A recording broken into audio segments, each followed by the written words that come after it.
माझी आई ती एक स्त्री, राखीच्या पवित्र बंधनात बांधणारी बहीण ती एक स्त्री, ज्या मातीत मी जन्माला आले ती माती ती सुद्धा एक स्त्री, अर्धांगिनी म्हणून घरात येणारी पत्नी ती सुद्धा एक स्त्री. माती आणि माता यामध्ये फक्त वेलांटीचा फरक आहे आणि त्या वेलांटीत मातेचे मातृत्व आणि स्त्रीचे स्त्रीत्व दडलेले आहे. अशा या मातेच्या मातृत्वाला आणि स्त्रीच्या अस्तित्वाला वंदन करून मी सिद्ध सचिन दारवाडकर, जिल्हा परिषद माध्यमिक शाळा चौसाळा इयत्ता 10वी ची विद्यार्थिनी, विषय मांडतीये हिरकणी ते सिंधुताई मातृत्वाचा धरा.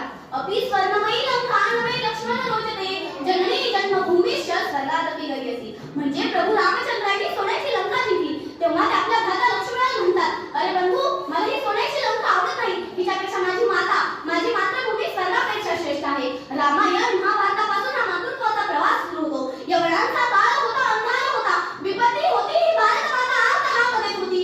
आई वरी विपत्ती तुम्ही मुले कशाला, बंदी तमाय भूही तुम्ही खुले कशाला, रक्ताळे शरीर सारे भडका जीवात झाला. या आईस सोडवाया येणार कोण बोला, या आईस सोडवाया येणार कोण बोला. भारत मातेच्या या हाकेला मातृत्वाने साथ दिली. अंधार संपाचा निर्धार केला, घास घेतला, आत घेतला आणि का सूर्याला जन्म दिला. प्रतीपचंद्र लेखेव वर्धिष्णु ईश्वरवंदितः शाहनो शिवसैषा मुद्रा भद्राय राजते. हे स्वप्न श्री छत्रपती महाराजांच्या रूपाने पूर्ण झाले. ती माता म्हणजे राजमाता, राष्ट्रमाता, मासाहेब जिजाऊ आणि स्वराज्य म्हणजे जिजाऊंचे मातृत्व. मातेने पाहिलेले स्वप्न मातृत्वाने सत्यात उतरवले. स्वराज्य आले, रयतेचे राज्य आले. ही सारी एका मातृत्वाची किमया.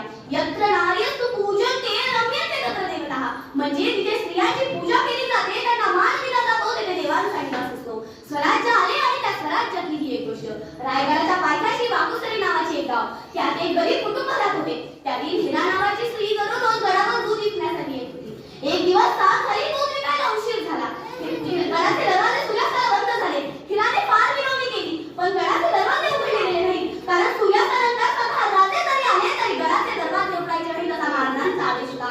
हिरा कळवळू लागली, कारण तिनं त्यांना फार घरी होतं. माझं बाळ माझ्याशिवाय कसं राहणार, त्याला भर कसं झोपणार, हिराला पाणी फुटू लागला. तेव्हा तिने गडावर शोधाशोध केली आणि एका दुर्गम गडावर जाऊन पोहोचली. हिराने गडा उतरून घरी जायचा निर्धार केला. रात्र आहे, किरण अंधार आहे, प्राण्याची भीती आहे, गडा दुर्गम आहे आणि पाय घसरला तर मृत्यूची गाठ आहे. हे माहीत असतानाही हिराने गडा उतरायला सुरुवात केली. अंग रक्त थांबा झाला, रक्ताच्या धारा वाहू लागल्या, पण तरी ती डगमगली नाही. धैर्याने गडा उतरली, घरी आली, आपल्या बाळाला घट्ट मिठी मारली, त्याला पाळणा बांधला आणि मग ती भानावर आली.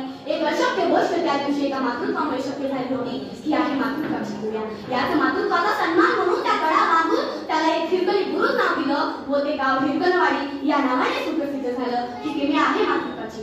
याच मातृत्वाचं वर्णन करताना एक कवी म्हणतात, हंबरून वासर आले त्याच्याती जवा गाय, हंबरून वासर आले त्याच्याती जवा गाय, तवा मले तिच्यामध्ये दिसती माझी माय, हो तवा मले तिच्यामध्ये दिसती माझी माय. हे म्हणजे मातृत्वाचे वर्णन आहे. मातृत्व म्हणजे केवळ बाळाला जन्म देणे नव्हे, तर मायेचं पाझर म्हणजे मातृत्व. दातृत्व म्हणजे मातृत्व, माया आपुलकी म्हणजे मातृत्व, पाझर म्हणजे मातृत्व.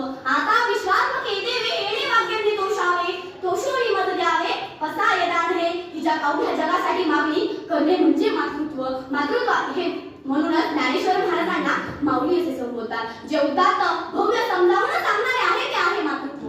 मातृत्वाचं किती वर्णन करावं, किती प्रसंग सांगावे. प्रत्येक घरात मातृत्व काम करताय म्हणून आज मुलं घडवली जात आहेत. सावित्रीबाई फुलेंनी काशीबाई नावाच्या गरीब विधवा स्त्रीचा मुलगा दत्तक घेतला, त्याला शिकवला, मोठा केला. यशवंत मोठा डॉक्टर झाला. प्लेगच्या साथीच्या काळात त्याने मोठी कामगिरी बजावली. ही आहे सावित्रीच्या मातृत्वाची किमया. कर्मवीर बाबूराव पाटलांनी रयत शिक्षण संस्थेची स्थापना केली. मोठी वसतिगृहे उभारली. अण्णा 10 दिवसांसाठी देण्याला गोळा करण्यासाठी बाहेर जात. तेव्हा लक्ष्मीबाई गोरगरिबांच्या मुलांची काळजी घेत. 1930 सालची संक्रांत होती. अण्णा 10-12 दिवसांसाठी बाहेर गेले होते. घरात खायला काहीच नव्हते. मुले उपाशी होती. घरात धान्याचा कणही नव्हता. दुकानदाराची अगोदरची बाकी होती, तो धान्य देत नव्हता. अगोदरच 60 तोळे सोने विकून त्या मुलांसाठी लावले होते. घरात तर काहीच नव्हते. काय करावं त्या मातेने? संक्रांती दिवशी त्या मातेने स्वतःच्या गळ्यातलं मंगळसूत्र काढलं, ते गहाण टाकलं, त्यातून पैसे मिळवले आणि त्या मुलांना खाऊ घातले. ही आहे मातृत्वाची किमया. हे आहे मातृत्व.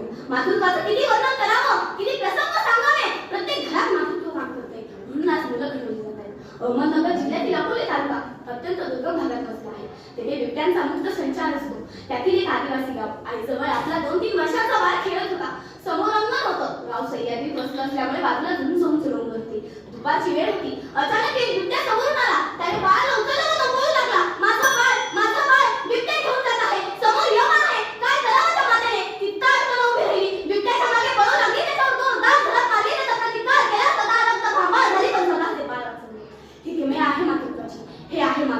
याचं मातृत्वाचं वर्णन करताना एक कवी म्हणतात, आई नावाची वाटते देवालाही नवलाई.